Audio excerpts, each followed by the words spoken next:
Colony کی رضیہ باجی، ایک ہنستے بستے گھر کی تباہی کا قصہ، انداز بیاں کی زبانی۔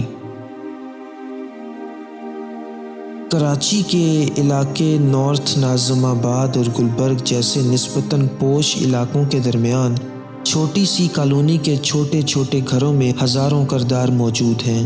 وہ کئی کہانیوں کے کردار ہیں۔ ان کہانیوں کے کرداروں میں رونق بھائی، نورا چاچا اور حاجی صاحب بہت نمایاں رہے۔ تاہم کچھ خواتین ایسی بھی تھیں جو کالونی کی جان ہوا کرتی تھیں۔ انہی خواتین میں ایک رضیہ باجی بھی تھیں۔ اصل میں یہ کہانی انہی کی ہے۔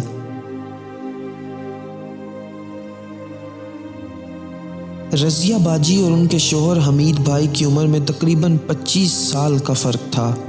کالونی کی ان 3 گلیوں میں خاص طور پر خواتین کی گفتگو میں دلچسپ موضوع اس جوڑے کی عمر تھی۔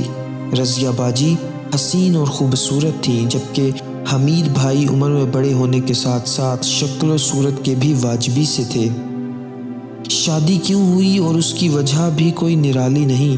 رضیہ باجی کی والدہ ایرانی نژاد تھیں، تاہم پاکستان میں پلی بڑھی تھیں۔ ان کے پہلے شوہر سے رضیہ باجی کے علاوہ ایک بیٹا تھا، تاہم وہ طلاق دے کر چلا گیا، جس کے بعد دوسری شادی ہوئی جس سے مزید 4 بچے ہوئے۔ رضیہ باجی کو ان کی ماں نے گھر سے جلد از جلد نکالنے کے لیے ان سے دگنی عمر کے شخص سے شادی کرا دی۔ حمید بھائی رضیہ باجی کو رانی بنا کر رکھتے تھے۔ کالونی میں کوئی گھر ایسا نہیں تھا جہاں رضیہ باجی کے گھر کی طرح کے کھانے پکتے ہوں، اور شاید ہی کوئی ایسی عورت ہوگی جو رضیہ باجی جیسے مہنگے کپڑے پہن سکتی ہو۔ زندگی کے دن یوں ہی گزرتے گئے اور رضیہ باجی کو اللہ نے 4 بیٹے اور 2 بیٹیاں دیں۔ تمام بچے بہترین اسکول میں پڑھتے تھے۔ گھر کے باہر اس دور میں گاڑی کھڑی رہتی تھی، جب کسی گھر میں موٹر سائیکل ہوا کرتی تھی۔ پوری کالونی میں اس گھر کی دھوم تھی۔ عیدین پر اس گھر کی تیاریاں بہت سے لوگوں کو حسد میں مبتلا کر دیتی۔ میں بھی وہیں رہتا تھا، اسی لیے مجھے یاد ہے کہ جب رضیہ باجی کے بچے خوب سج دھج کر نکلتے تو ان کی ادائیں دیکھنے والی ہوتی۔ وہ بچے تھے، معصوم تھے، اس لیے ان میں کوئی تکبر یا دکھاوا نہیں ہوتا تھا۔ بس بچپنا تھا۔ اپنے اچھے لباس کو دکھاتے پھرتے، چمکتی دمکتی سینڈلز، کھنکتی چوڑیوں اور رنگین اینک لگائے وہ ایسے اتراتے تھے جیسے کسی کے شہزادے اور شہزادی ہوں۔ بچے خود رضیہ باجی بھی خوب بن سنور کر نکلتی اور پھر پوری کالونی میں چکر لگا کر لوگوں کو جلاتی اور جتلاتی کہ دیکھو میرا شوہر کتنا امیر ہے۔ رضیہ باجی کے الفاظ یہ نہ ہوتے، نہ ہی ان میں تکبر تھا، مگر خدا جب حسن دیتا ہے نزاکت آ ہی جاتی ہے کہ مصداق وہ خود پر قابو نہیں رکھ پاتی تھیں۔ کالونی میں کئی گھر اور خاص طور پر خواتین تھیں جن کی آنکھوں میں یہ گھر بہت کھٹکتا تھا۔ بظاہر دل سے سب مل کر رہتے تھے، مگر جہاں 4 عورتیں الگ بیٹھتی وہاں رضیہ باجی اور ان کے شوہر کی عمر میں طویل فرق کا تذکرہ ضرور ہوتا۔ ساتھ ہی شوہر کی جانب سے رضیہ باجی کے خوب نخرے اٹھانے کی ایک ہی وجہ بیان کی جاتی، جب بڈھے کو جوان بیوی ملے گی تو نخرے تو اٹھائے گا۔ زندگی کے دن یوں ہی گزر رہے تھے کہ ایک دن رضیہ باجی کے شوہر حمید بھائی کو دل کا دورہ پڑا، ساتھ ہی فالج کا حملہ بھی ہو گیا۔ وہ بستر سے جا لگے۔ گھر میں جو جمع پونجی تھی وہ ختم ہونے لگتی ہے۔ مجبوراً رضیہ باجی کو ایک ہسپتال میں نرس کی ملازمت کرنا پڑتی ہے۔ بس یہیں سے گھر کی تباہی کا آغاز ہوتا ہے۔ رضیہ باجی جب کمانے نکلتی ہیں تو حمید بھائی بے فکر ہو جاتے ہیں۔ چند ماہ میں ان کی عادات بدل جاتی ہیں۔ ویسے بھی عمر زیادہ تھی، اس لیے بھی اب کام سے گھبرانے لگے تھے۔ پھر جب رضیہ باجی کی تنخواہ کا سہارا مل گیا تو پھر بالکل ہی ہاتھ پیر چھوڑ کر بیٹھ گئے۔ رضیہ باجی اپنے شوہر کے ساتھ مخلص اور وفادار تھیں۔ بچوں کی پرورش کے ساتھ ساتھ گھر کے خرچ کا بھی پورا بوجھ اٹھا رہی تھیں۔ عام طور پر ان کی ڈیوٹی نائٹ شفٹ میں ہوتی تھی۔ صبح جلدی گھر پہنچ کر دن بھر کے کام بھی نمٹاتی۔ حمید بھائی بھی اپنے بچوں کا بہت خیال رکھتے تھے۔ صبح اٹھ کر ناشتہ بنانا اور پھر بچوں کو اسکول بھیجنا انہی کے ذمہ تھا۔ بس وہ رات ہی قیامت کی رات تھی کہ رضیہ آپا کو اسپتال میں ایک نوجوان ملتا ہے۔ وہ ان کو یہ احساس دلاتا ہے کہ وہ بہت حسین اور خوبصورت ہیں، جوان ہیں، کہاں ایک بوڑھے شخص کے ساتھ اپنا وقت ضائع کر رہی ہیں۔ دوسری جانب گھر میں یہ حال ہو چکا تھا کہ بڑی بیٹی اسکول جانے کے بجائے محلے کے ایک لڑکے کے ساتھ محبت کرنے لگتی ہے، جبکہ بڑا بیٹا اسکول جانے کی بجائے ایک سیاسی جماعت کے لیے کام کرنے لگتا ہے۔ سچ مچ رضیہ آپا کے گھر کو نظر لگ گئی۔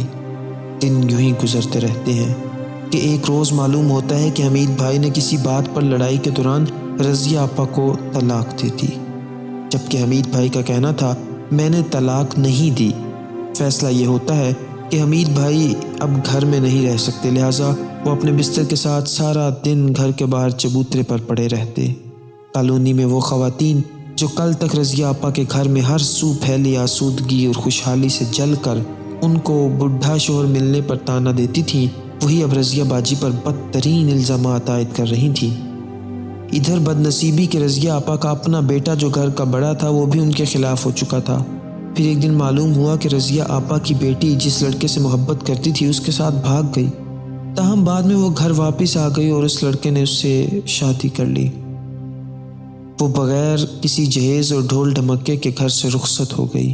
بطور صحافی رضیہ آپا نے مجھے بتایا کہ ان کے جوان بیٹے نے کچھ اوباش لڑکوں کے ساتھ مل کر زبردستی ان کے شوہر حمید بھائی سے طلاق کے کاغذات پر دستخط کرائے اور پھر یہ دھمکی بھی دی کہ حمید بھائی کو غائب کرا دیں گے۔ اور پھر وہی ہوا کہ ایک روز حمید بھائی اچانک لاپتہ ہوئے اور 20 سال گزرنے کے باوجود نہ مل سکے۔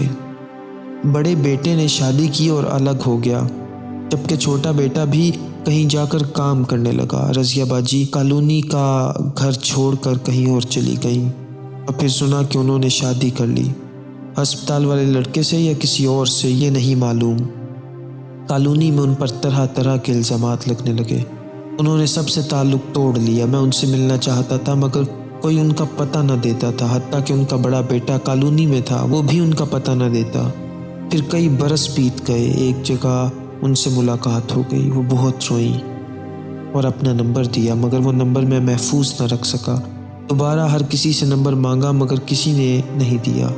میں اسی کالونی میں پلا بڑھا تھا اور جو لوگ کالونی میں رہتے ہیں وہ سمجھ سکتے ہیں کہ ایسے چھوٹے علاقوں میں محلے دار رشتہ داروں سے بڑھ کر ہوتے ہیں۔ پھر میں ملک سے باہر چلا گیا، واپس آیا تو میں نے رضیہ باجی کے متعلق جاننے کی کوشش کی۔ ہر محلے دار نے منہ پھیر لیا، جیسے میں 65 سالہ رضیہ باجی کا نہیں بلکہ 16 سالہ لڑکی کا پوچھ رہا ہوں۔ کچھ خواتین نے سمجھایا کہ بیٹا وہ بڑی خراب عورت ہے، اس کا مت پوچھو۔ میں نے سوال کیا جب آپ لوگ اس عورت کی آسودہ حال زندگی میں سارا دن اس کی غیبتیں کرتی اور چائے بسکٹ کے مزے لیتی تب وہ خراب نہیں تھی؟ میرا سوال تھا کہ اگر واقعی کالونی ایک گھر کی مانند تھی تو پھر ایک عورت معاشرتی بے انصافیوں اور معاشی مجبوریوں کی وجہ سے اگر واقعی غلط راستے پر چل پڑی تھی تو کیا یہ ان خواتین کا فرض نہیں تھا کہ اس کا سہارا بنتی؟ کیا کالونی کے ان چودھریوں کا کوئی فرض نہیں بنتا تھا جو رضیہ باجی کے چبوترے پر بیٹھے حمید بھائی کے گھر کی چائے پیتے اور خوب مزے اڑاتے؟ پورے محلے میں مجھے کسی نے رضیہ باجی کا نمبر نہیں دیا، حتیٰ کہ ان کی بیٹی نے بھی انکار کر دیا۔ تاہم پھر ایک دن رضیہ باجی کا فون آ گیا اور سب کی مخالفت کے باوجود میں ان سے ملنے پہنچ گیا۔ رضیہ باجی نے ویسے ہی میرے ماتھے پر بوسہ دیا جیسے وہ میرے بچپن میں دیا کرتی تھیں۔ ان کی باتوں میں سچائی تھی، ساتھ ہی خوف بھی تھا کہ نہ جانے میں یقین کر رہا ہوں یا نہیں۔ ہاں، سب ٹھیک کہتے ہیں۔ میں نے جس سے شادی کی وہ ایک دھوکے باز تھا، اس نے مجھے پیسے کے لیے غلط راستے پر لگایا۔ ہاں، میں بری ہوں۔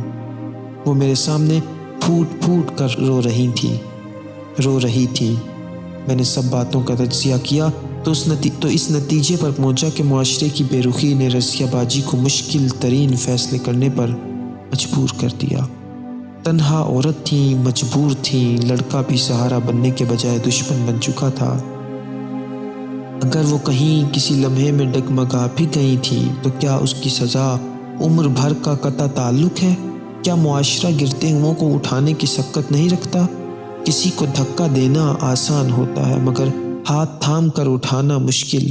ہم سب کمزور ہیں، ہم سب گناہ گار ہیں۔ اللہ رب العزت نے ہم سب کی برائیوں پر پردے ڈالے ہوئے ہیں، ورنہ اگر ہمارے گناہ سامنے آ جائیں تو ہم بھی کسی کو منہ دکھانے کے قابل نہ ہوں۔ میرا خیال ہے کہ رضیہ باجی کے گھر کو نظر لگی تاہم معاشرے کی خود غرضی اور نام نہاد پاک دامنی بھی ان کا گھر کھا گئی۔